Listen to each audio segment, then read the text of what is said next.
Princess Ela stood alone on her private balcony, watching the 3 moons of her homeworld rise above the crystal spires of the royal city. The soft glow of the moons made her scales shimmer, changing from deep blue to rich purple as she moved. This was the very thing that made her different. This was why she was alone. "Princess, the Emperor requests your presence in the throne hall." Ta, her only loyal servant, bowed at the doorway. Ela sighed. "Another parade of suitors, I suppose." Ta looked down. "No, Princess. The last of the noble families has declined the honor." "You mean rejected me," Ela said flatly. "At least now Father can stop pretending." She followed Ta through the winding halls of the palace. Other servants and nobles moved aside as she passed, their eyes sliding away, unwilling to look directly at her.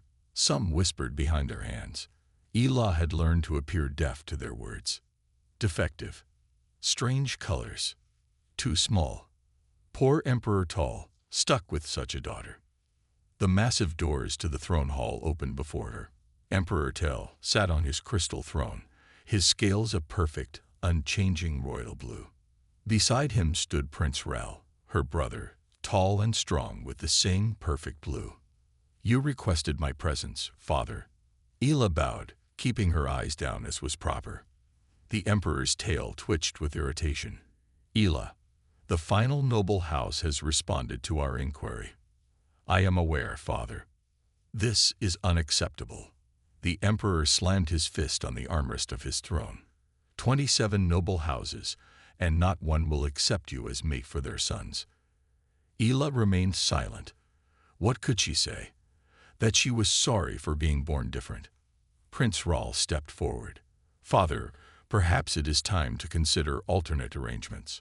The royal bloodline must remain pure, but perhaps Ela could serve the Empire in other ways." "What ways?" the Emperor asked. "The outpost on the gas mining colony needs an overseer. It is an important position, yet remote enough that her appearance would not reflect on the royal court." Ela felt her heart sink. Exile. That was what her brother was suggesting. The gas mining colony was at the far edge of their empire, a place where prisoners and outcasts were sent to work until they died. "I would serve the Empire however I am needed," Ela said, though her voice trembled slightly. The Emperor's eyes narrowed. "And what of the royal succession? Every princess in 10,000 years has produced offspring to strengthen our bloodlines." "My genetics appear to be unwanted, Father," Ela said, a rare hint of bitterness entering her voice. The Emperor stood suddenly, his great height towering over her. "Your birth was a sign of weakness in our line. Your mother's failing, perhaps, or some error in the genetic sequencing. Do not speak as if the fault lies with the noble houses who rightfully reject such a match." Ela bowed lower, the pain of his words familiar yet still sharp. "Forgive me, Father." The Emperor paced the length of his throne. "The Galactic Council sends its delegates tomorrow, including the humans who have recently joined. We cannot have them see such imperfection in our royal family.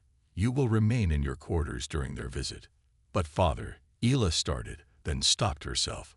She had been studying the various species of the Council for years.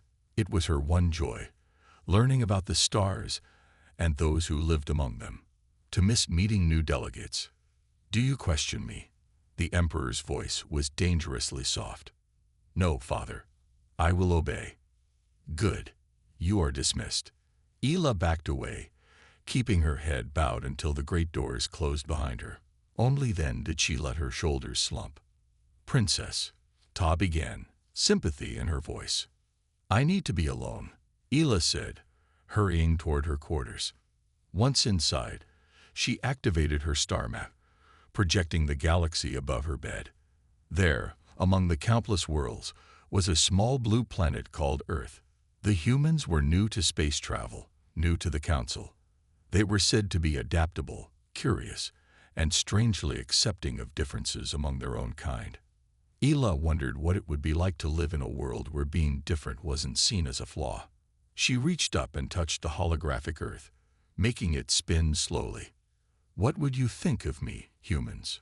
she whispered to the empty room. Captain Jin checked his uniform one last time in the mirror of his quarters aboard the Earth ship Harmony *. Today was important. After 5 years of negotiations, humans had finally joined the Galactic Council. This visit to the Starborn Empire was their first major diplomatic mission. "Captain, are you ready?" Ambassador Hannah's voice came through the door. "The shuttle leaves in 10 minutes. "Yes, Ambassador. I'll be right there." Jin straightened his cap and grabbed his datapad. In the shuttle bay, the diplomatic team was gathering. Ambassador Hannah, dressed in formal Earth attire, was reviewing notes with her assistants. General De, Jin's superior, was giving last-minute instructions to the security team. "Remember," General De said to Jin, "the Starborn are proud. They value strength and perfection. Do not show weakness." Jin nodded. "I've studied their customs, sir." "Good. The ambassador's safety is your responsibility." The shuttle ride to the surface was smooth. Jin watched through the window as they descended toward the royal city. It was beautiful, with tall crystal buildings that caught the light of the planet's twin suns and sent rainbow reflections everywhere. "Magnificent," Ambassador Hannah said. "Their architecture shows their values: symmetry, strength, permanence." When they landed, Starborn officials met them. The aliens were tall, with blue scales and long tails. They moved with grace despite their size. "Welcome, Earth delegates," said a Starborn in flowing robes. "I am Advisor Mal. Emperor Tal awaits you in the throne hall." The humans followed Mal through the palace. Jin tried not to stare at everything, but it was hard. The palace was full of strange plants and glowing crystals. Guards with sharp weapons stood at every door. In the throne hall, Emperor Tal sat on a massive throne. Next to him was a younger Starborn who looked much like him. "Earth Ambassador," the Emperor said, "we welcome you to our empire." Ambassador Hannah bowed. "Thank you, Emperor Tal.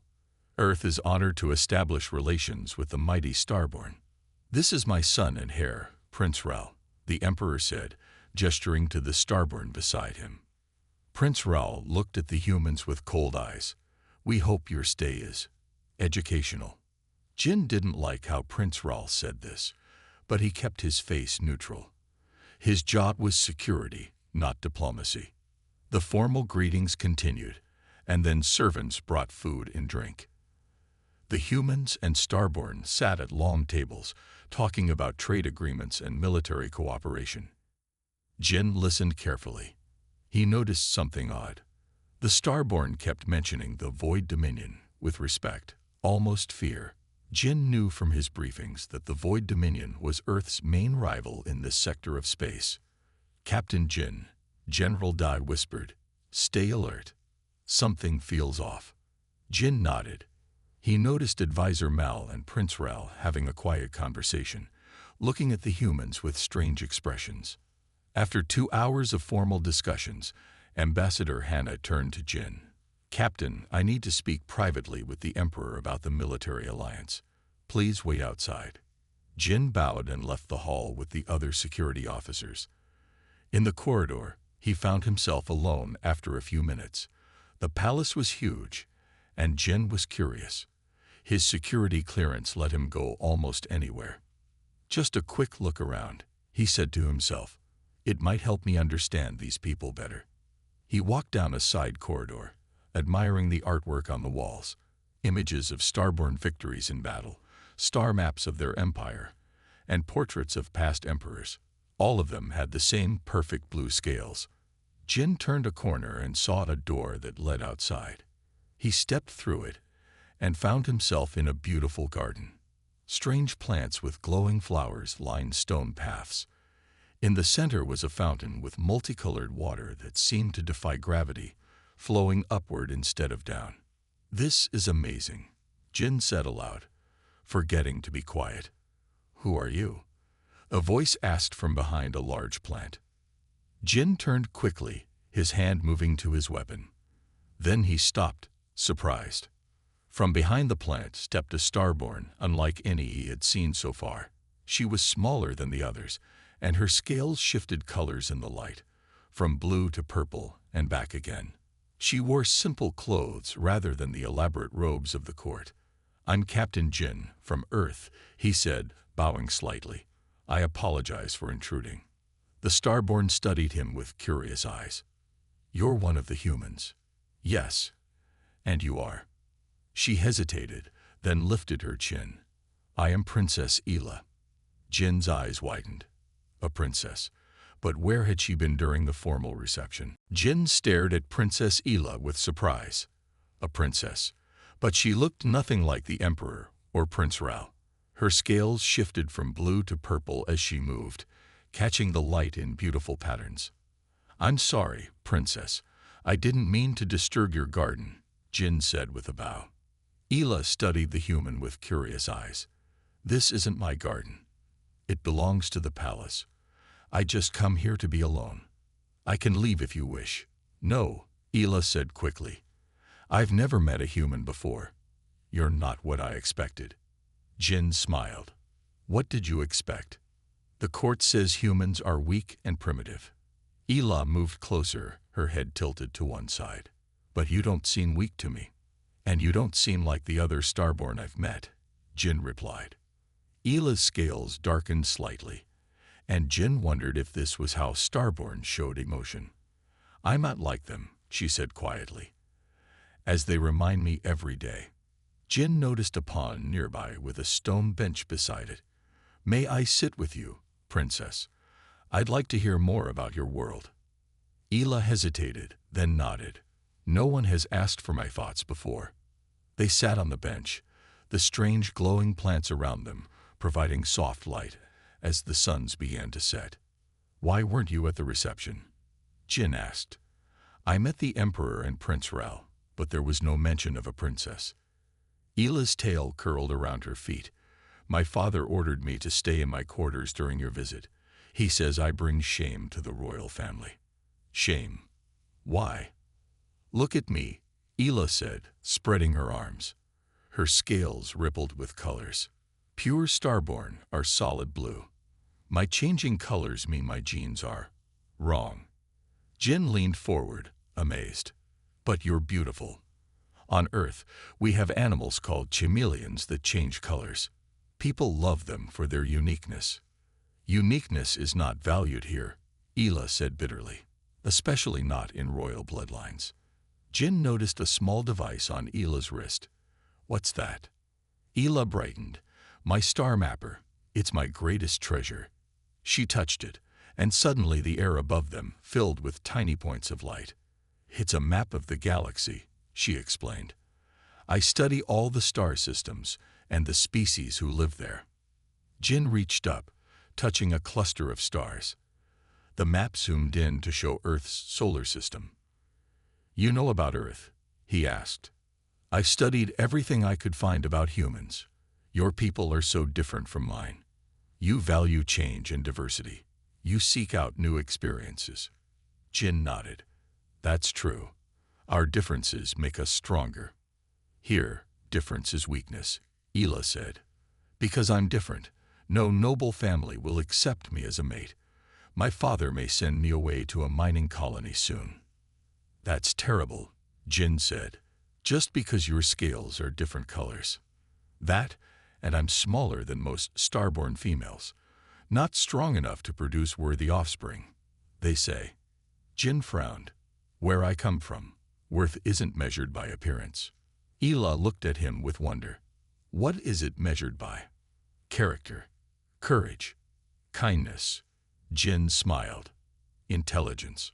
Your knowledge of star systems is impressive." "You really think so?" Ela's scales shifted to a brighter purple, almost glowing. "Absolutely. On Earth, you would be celebrated for your knowledge and uniqueness." They talked for hours, Ela showing Jin different star systems on her map, explaining Starborn history and customs. Jin told her about Earth's oceans, mountains, and many different cultures. "Your world sounds wonderful," Ela said wistfully.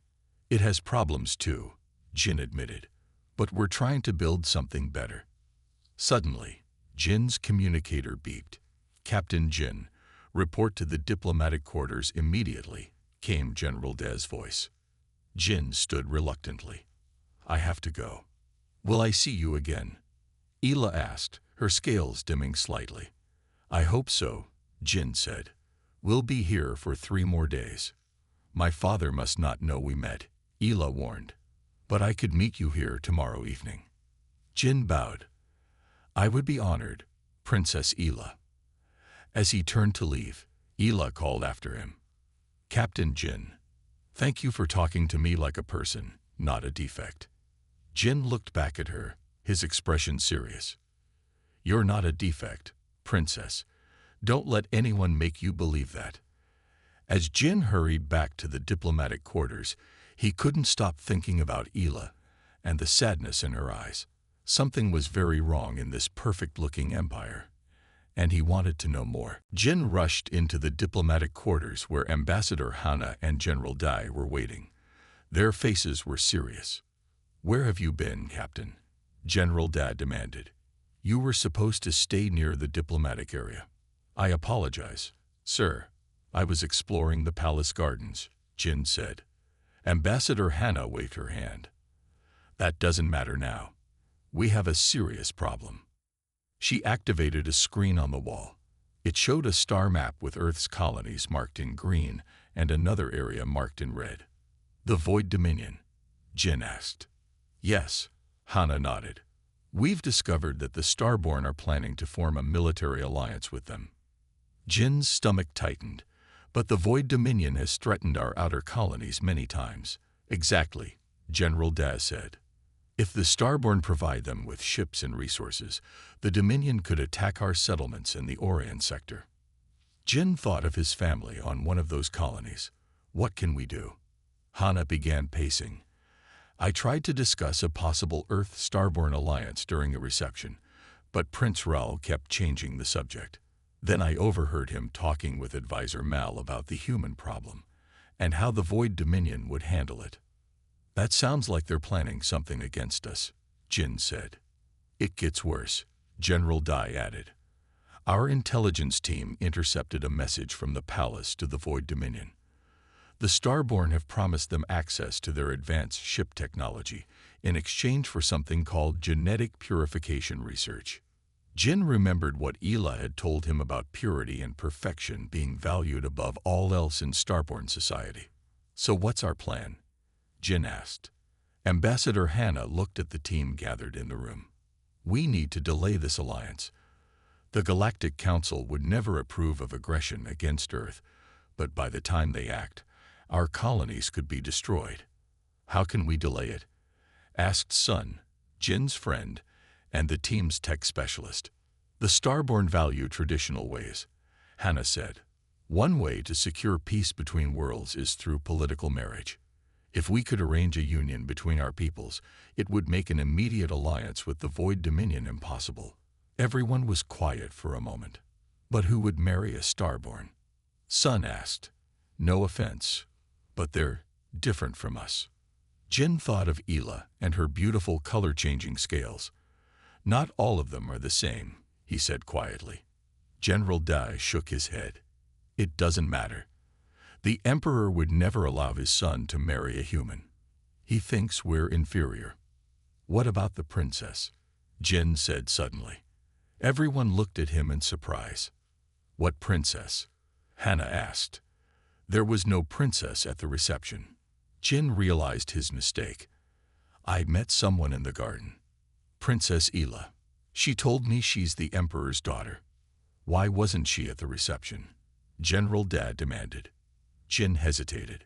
She said her father ordered her to stay in her quarters during our visit. The Starborn, they think she's defective because her scales change color and she's smaller than other females. Hana's eyes widened. This could work in our favor. If the princess is already rejected by her own people, she might be open to an alliance with us. But who would marry her?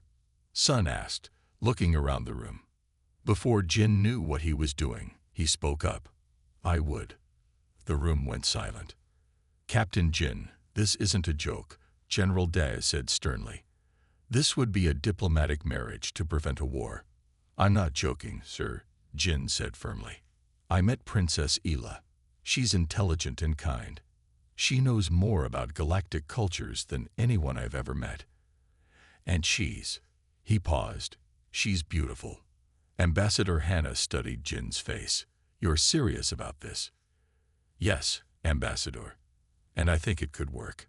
She told me no starborn noble will take her as a mate. But if a human claimed her, it might give the Emperor a way to form an alliance with us instead of the Void Dominion, while also solving his problem with his daughter. Hannah nodded slowly. It's risky, but it might be our best option. The question is, will the Emperor agree to it? There's only one way to find out, Jin said. I need to formally request permission to court Princess Ela. This is highly irregular, Captain, General Da warned. If you fail, it could make relations with the Starborn even worse. Jin stood tall. With respect, sir, I believe it's worth the risk. For Earth's colonies, and he added quietly, for her. Hannah looked at Jin with new respect. Very well, Captain. Tomorrow, we'll arrange an audience with Emperor Toil, and you will make your claim. The next morning, Jin stood before a mirror in his quarters, adjusting his formal uniform. Today would change everything. For Earth, for the Starborn, and for Princess Ela. A knock came at his door. It was Ambassador Hannah. Are you ready, Captain? She asked. As ready as I'll ever be, Jin replied. They walked to the throne hall together. Earth's entire diplomatic team followed behind them. Jin's heart beat fast, but he kept his face calm. Remember, Hannah whispered, speak with confidence. The Starborn respect strength. The massive doors to the throne hall opened. Emperor Tel sat on his crystal throne, with Prince Ral standing beside him. The court was full of blue-scaled nobles who watched the humans with cold eyes. Ambassador Hannah, the Emperor said, what is this urgent matter you wish to discuss? Hannah stepped forward and bowed. Emperor Tal, Earth values its new friendship with the Starborn Empire. To strengthen our bond, we propose a union between our peoples. Whispers spread through the court. The Emperor's eyes narrowed. What kind of union? He asked. Hannah gestured to Jin. Captain Jin of Earth's United Space Force wishes to address you directly on this matter. Jin stepped forward, his back straight, and his eyes looking directly at the Emperor. He remembered what Ela had told him about Starborn customs. Emperor Tull, ruler of the mighty Starborn Empire, Jin began, his voice clear and strong. I stand before you to make a formal request according to the ancient traditions of your people. The Emperor looked surprised that a human knew of their traditions. I, Jin of Earth, wish to claim Princess Ela as my mate. The court erupted in shock. Nobles gasped and whispered loudly. Prince Rel's face twisted with anger. Silence, the Emperor commanded, and the court went quiet. He stared at Jin with cold eyes. You dare to claim an imperial princess. You, a lesser species. Jin did not back down. With respect, Emperor, I have met Princess Ela. I find her intelligence, knowledge, and beauty worthy of the highest honor. Beauty? Prince Ral laughed cruelly. The human must have poor eyesight to find my sister's defects beautiful. Jin turned to face the prince. On Earth, we value uniqueness. Princess Ela's changing scales remind us of our most precious gems and the shifting colors of our oceans. The Emperor studied Jin with new interest. You have met my daughter. When? Jin realized his mistake too late. Ela had been ordered to stay away from the humans. Before Jin could answer, the doors at the side of the hall opened, and Princess Ela herself walked in. Her scales shifted from blue to deep purple as all eyes turned to her. Father, she said, bowing low, I met Captain Jin in the palace gardens. The fault is mine alone. The Emperor's tail slashed the air angrily. You disobeyed me. Yes, father, Ela said, her head still bowed. Jin stepped toward her. Emperor Tal, your daughter has done nothing wrong.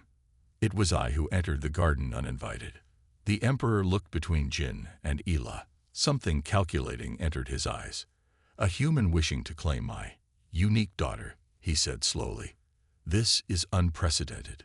Advisor Mao leaned close to the Emperor and whispered something. The Emperor nodded. Captain Jin of Earth, the Emperor said, do you understand what claiming a starborn princess means? The challenges you would face. I am prepared to meet any challenge, Jin said firmly. The Emperor smiled, but there was no warmth in it. Very well. According to our traditions, any who wish to claim a royal must prove their worth through 3 trials. Ela looked up in alarm. Father, the royal trials are dangerous even for starborn. For a human. Silence. The Emperor commanded. If the human wishes to claim you, he must follow our ways. Jin bowed. I accept the trials, Emperor To. The Emperor's smile widened. Good. The first trial will begin tomorrow at sunrise. You will hunt in the crystal forest and return with the heart of a shadow beast. Gasps echoed through the court. Even Prince Raoul looked surprised. Father, he protested, the shadow beasts have killed our strongest warriors. Then it will be a fair test of the human's worth, the Emperor replied. Jin looked at Ela. Her scales had turned almost black with fear. I accept, Jin said again. The Emperor stood. So be it. If you survive all 3 trials, Captain Jin of Earth, I will consider your claim. Until then, you may speak with my daughter only in public with guards present. As the court session ended, Jin caught Ela's eye. She gave him a small nod, and Jin knew they would find a way to speak before his trial began. Walking back to the diplomatic quarters, Ambassador Hannah whispered to Jin, What have you gotten yourself into, Captain? Jin watched as Ela was escorted away by guards. Something worth fighting for, he answered. Night fell over the palace. Jin sat in his quarters, studying information about the crystal forest on his datapad. The shadow beasts sounded terrifying. Large predators with armor-like skin that could blend into their surroundings. A soft knock came at his door. Jin opened it to find Tai, Ela's servant. Captain Jin, she whispered, the princess wishes to see you. Follow me, but be quiet. Jin grabbed his jacket and followed Ta through dark hallways. They entered a small room filled with old books and maps. Ela was waiting, her scales a deep blue in the dim light. You shouldn't be here, Jin said. Your father said. My father wants you to die tomorrow. Ela interrupted. I can't let that happen. Jin stepped closer to her. I meant what I said in court. I want to claim you. Why? Ela asked, her voice soft. Is it just to stop the alliance with the Void Dominion? That's how it started, Jin admitted. But now, I want to know you better. I've never met anyone like you. Ela's scales rippled with purple. The shadow beasts are deadly, Jin. They hunt by sensing body heat, and their skin can't be cut by normal weapons. How do your hunters kill them? They don't usually. That's why my father chose this trial. Ela moved to a table and unrolled a map. But there's something most starborn don't know. Shadow beasts have one weakness. She pointed to a spot on the map. There's a pool of frozen light in the center of the forest. The beasts avoid it because it hurts their eyes. If you can lure one there, the light will weaken its armor. Jin studied the map. Thank you, Ela. This might save my life. There's more, Ela said. She handed Jin a small silver device. This emits a sound that attracts shadow beasts. Use it carefully. Jin took the device. How do you know all this? I study everything, Ela said with a small smile. While others train for battle, I read ancient texts. Knowledge is more powerful than strength, Jin said. Ela looked at him with wonder. No starborn would say that. Then maybe starborn could learn from humans, just as we can learn from you. Jin touched her hand gently. Ela's scales glowed brighter. When you survive tomorrow, there will be 2 more trials. The Imperial Maze and the Star Crystal Challenge. Tell me about them, Jin said. For the next hour, Ela explained the trials in detail. Jin listened carefully, asking questions and making plans. It's time to go, Ta said from the doorway. The guards will change soon. Jin stood reluctantly. Thank you for helping me, Ela. Be careful tomorrow, she said. The shadow beasts are faster than they look. I'll remember, Jin promised. Dawn broke over the crystal forest. Jin stood at the edge, wearing light armor provided by sun. The forest before him was beautiful but frightening. Trees made of crystal that reflected light in all directions. The rules are simple, said the Starborn guard. Return with the heart of a shadow beast before sunset, or your claim is forfeit. Jin nodded. Ambassador Hana and his team stood nearby, looking worried. Captain, General Daz said, you don't have to do this. Yes, I do, Jin replied. He checked his weapons, a standard laser pistol, and a special knife Sun had modified based on Ela's information. In the distance, Jin saw Ela standing with her father and brother. She looked scared, but gave him a small nod. Jin took a deep breath and stepped into the forest. The crystals threw rainbow patterns across the ground. It was beautiful but disorienting. Following Ela's map, Jin moved carefully toward the center of the forest. Every sound made him turn, weapons ready. After an hour of walking, he heard a low growl. Jin froze. 20 meters away, something moved among the crystal trees.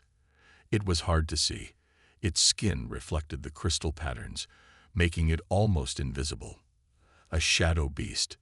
Jin remembered Ela's words. Don't run. They chase anything that runs. Slowly, Jin reached for the silver device Ela had given him. He pressed it once, and it made a soft clicking sound. The shadow beast turned toward him. Now Jin could see it better, larger than a tiger, with 6 legs and jagged teeth. Its eyes glowed red in the crystal light. Jin began walking backward, making sure to stay facing the beast. It followed, curious about the sound. Step by step, Jin led it toward the center of the forest, toward the pool of frozen light Ela had told him about. The shadow beast was getting closer. Jin could smell its hot breath. Its claws clicked on the crystal ground. Just when Jin thought it would attack, he stepped into a clearing. Behind him was a pool of shimmering white liquid that seemed to glow from within. The shadow beast hesitated at the edge of the clearing. The light hurt its eyes, just as Ela had said. Jin fired his laser pistol at the ground near the beast. It roared in anger and charged him. Jin waited until the last moment, then jumped aside. The beast couldn't stop in time. It slid into the pool of frozen light. The light covered its skin, and the beast howled in pain. Its reflective armor began to crack. Jin raised his modified knife and prepared for the hardest fight of his life. The entire Starborn court was silent when Jin returned from the crystal forest. He was cut and bruised, his uniform torn in several places, but in his hand was a glowing red object, the heart of a shadow beast. Jin walked directly to Emperor Tal and placed the heart at his feet. The first trial is complete, Emperor. Whispers spread through the court. No one had expected the human to survive. Impossible, Prince Ral muttered. Emperor Tal's face showed no emotion. You have passed the first trial, human. The second will begin tomorrow. You will solve the Imperial Maze. Jin bowed and stepped back. As he turned, he caught Ela's eye. Her scales were bright with relief and happiness. Later that evening, Jin was allowed to meet with Ela in a palace garden, with guards watching from a distance. How did you defeat the shadow beast? Ela asked quietly. Your information about the frozen light pool saved me, Jin replied. The beast's armor weakened, and I was able to strike its heart, but it was still the hardest fight of my life. Ela's scales rippled with concern as she looked at his injuries. The maze tomorrow will test your mind, not your strength. Tell me more about it, Jin said. The Imperial Maze changes shape. No one can memorize the path. You must solve ancient Starborn riddles to find your way. Jin nodded. On Earth, we have something called logic puzzles. Maybe they work in similar ways. While they talked, Jin noticed Ela looking curiously at a small package he had brought. "What is that?" she asked. Jin smiled. "I thought we could exchange more than just information. This is something from Earth." He unwrapped the package to reveal a bar of chocolate. "Food?" Ela asked. "A special treat called chocolate. It's made from plants that grow in warm places on Earth." Ela looked hesitant. "We're not supposed to eat food from other worlds." "Just a small piece," Jin encouraged. "It's part of understanding each other's cultures." Ela glanced at the guards, then quickly took a small piece of chocolate. When she tasted it, her scales turned a bright, happy purple Jin had never seen before. "This is wonderful," she whispered. "We have nothing like this." Jin laughed. "Wait until you try ice cream." They spent the next hour sharing stories about their worlds. Jin told Ela about Earth's oceans, mountains, and different cultures. Ela listened with wide eyes. "Your world has so much variety," she said. "No wonder humans value differences." "It's what makes us strong," Jin explained. "Different ideas, different ways of thinking. They help us solve problems." "Like the shadow beast," Ela said. "You didn't try to overpower it like a starborn would. You used its weakness against it." Jin nodded. "And tomorrow, I'll approach the maze the human way." As they talked, Jin showed Ela pictures of Earth on his datavat. She was amazed by the different colors of human skin, hair, and eyes. "All these humans look different, yet they're all the same species." "Yes," Jin said. "Our differences don't make us defective. They make us unique." Ela's scales darkened thoughtfully. "Maybe my color changing isn't a defect after all." "It's definitely not," Jin said firmly. "In fact," he hesitated, then continued, "I've been wondering if your changing scales might actually be an evolution of your species, not a flaw." Ela looked shocked. "What do you mean?" "On Earth, species adapt over time to become better. Your ability to change colors might be a new strength for the Starborn." Before Ela could respond, the guard stepped forward. "Time is up," one said gruffly. Jin stood reluctantly. "I should rest before tomorrow's trial anyway." "Be careful in the maze," Ela warned. "The riddles are designed to confuse." "I'll be thinking of you with every step," Jin said quietly. As they parted, Ambassador Hannah approached Jin.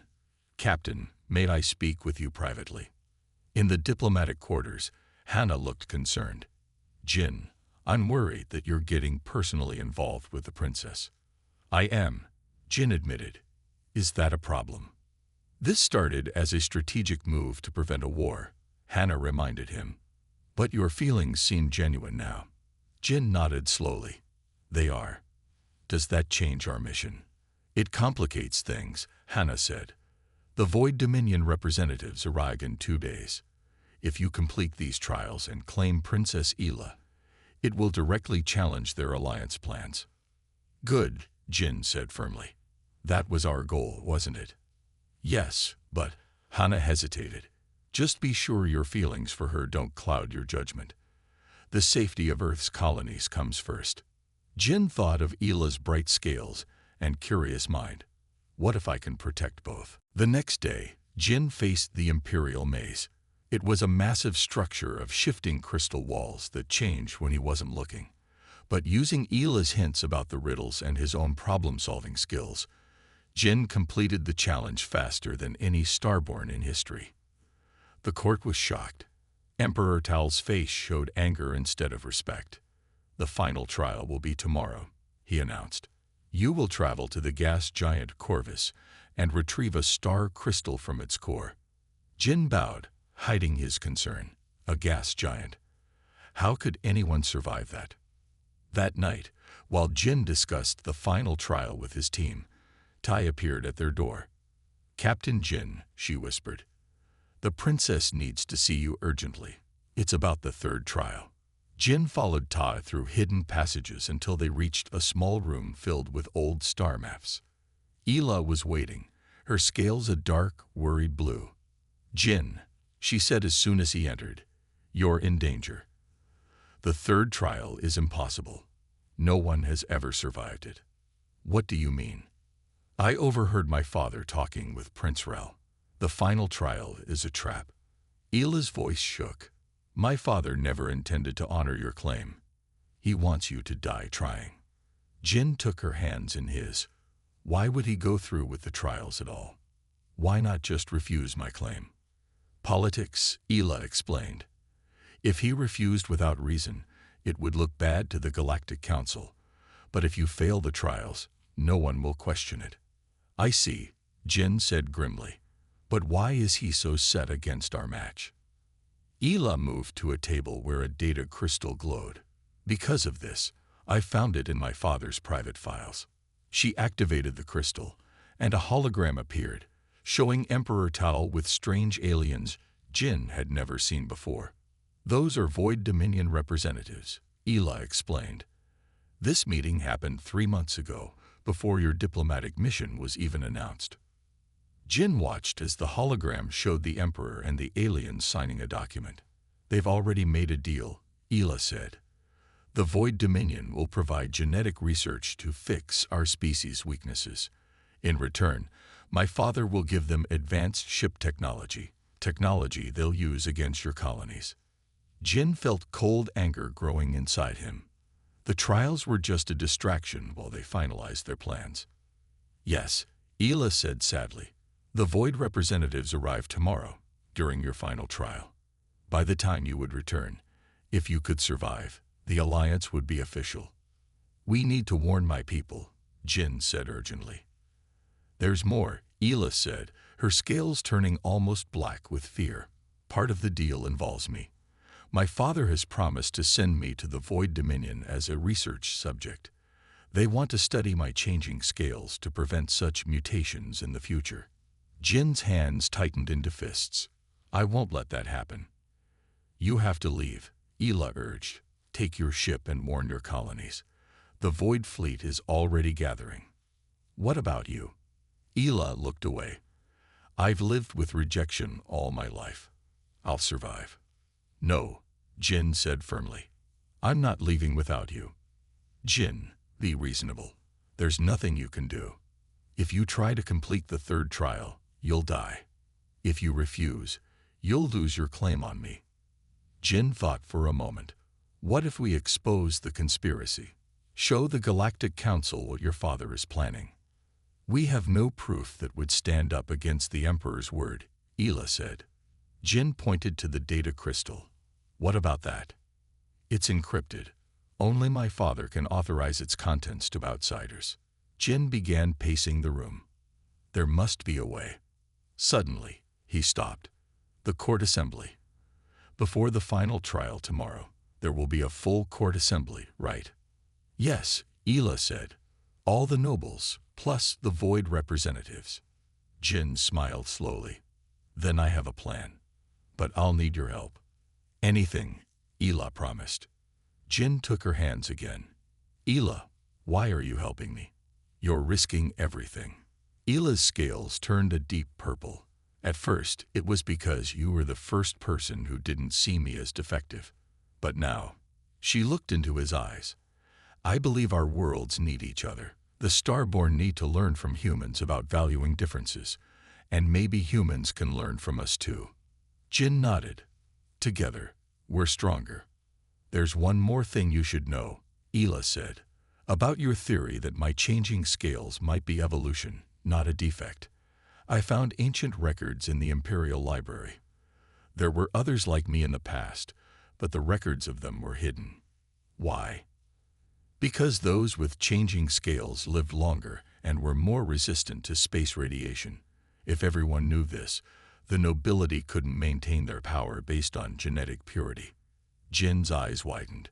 "So you're not just different, you're better." Ila smiled for the first time that night. "Perhaps evolution favors diversity after all." "Tomorrow," Jin said, "we'll make sure everyone knows it." The Grand Court Assembly was filled with blue-scaled Starborn nobles. Emperor Tael sat on his crystal throne with Prince Rel beside him.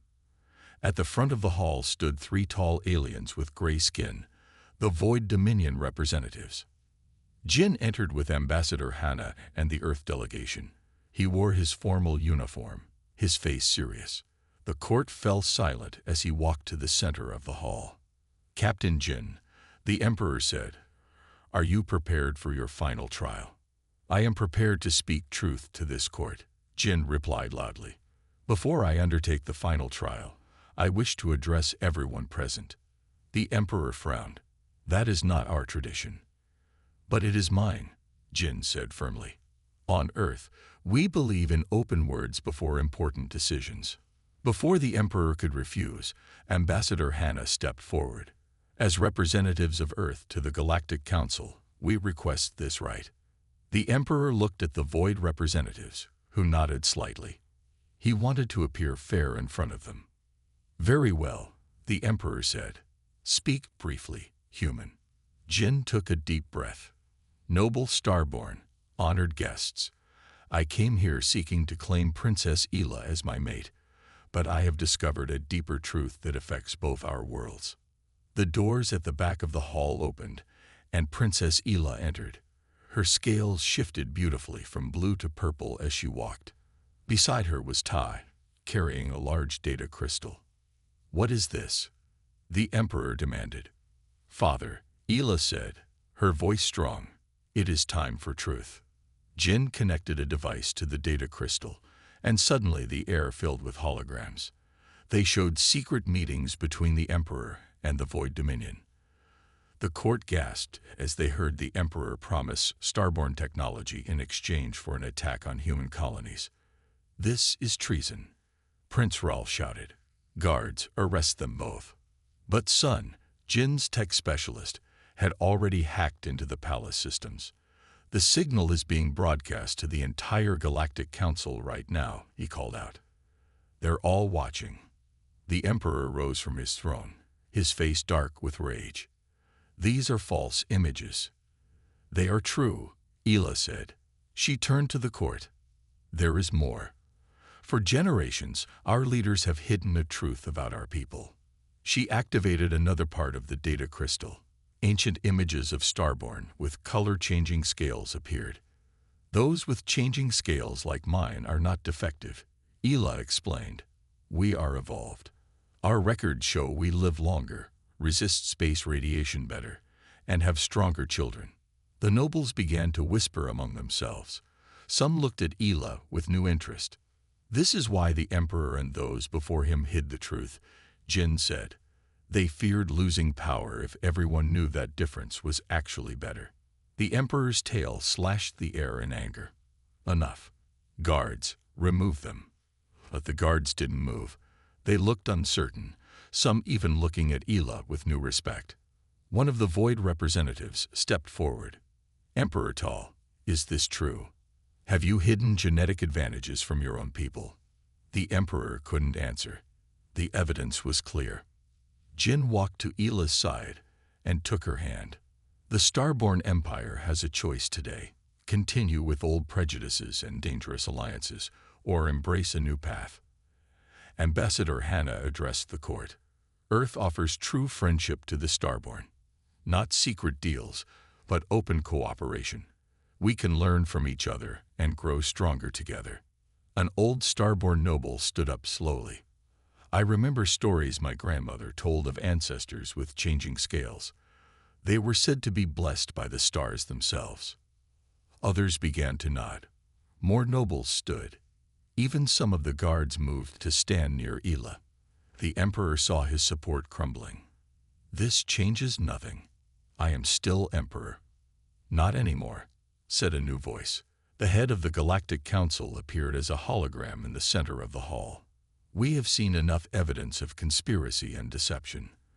The Council calls for new leadership among the Starborn." Within an hour, Emperor Tal was removed from the throne. Prince Rel, who had known of the plot, was also removed from power. The Galactic Council appointed Ela as temporary regent until proper elections could be held. The Void representatives were ordered to leave immediately. Their alliance plans dissolved. As the court emptied, Jin found himself alone with Ela in a quiet corner of the hall. "You did it," Ela said, her scales glowing with happiness. "You saved both our worlds." "We did it together," Jin corrected her. He took her hands in his. "Princess Ela, now that all the trials and politics are behind us, I have a question to ask you." "Yes." Ela's scales rippled with nervous purple. "Will you be my mate, not for politics or alliances, but because I have come to care for you deeply?" Ela's scales turned the brightest, most beautiful purple Jin had ever seen.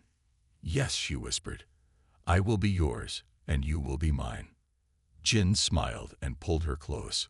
"Among humans, we seal such promises like this." He leaned down and kissed her gently. And so the human claimed his alien princess, not through force or politics, but through understanding, respect, and love.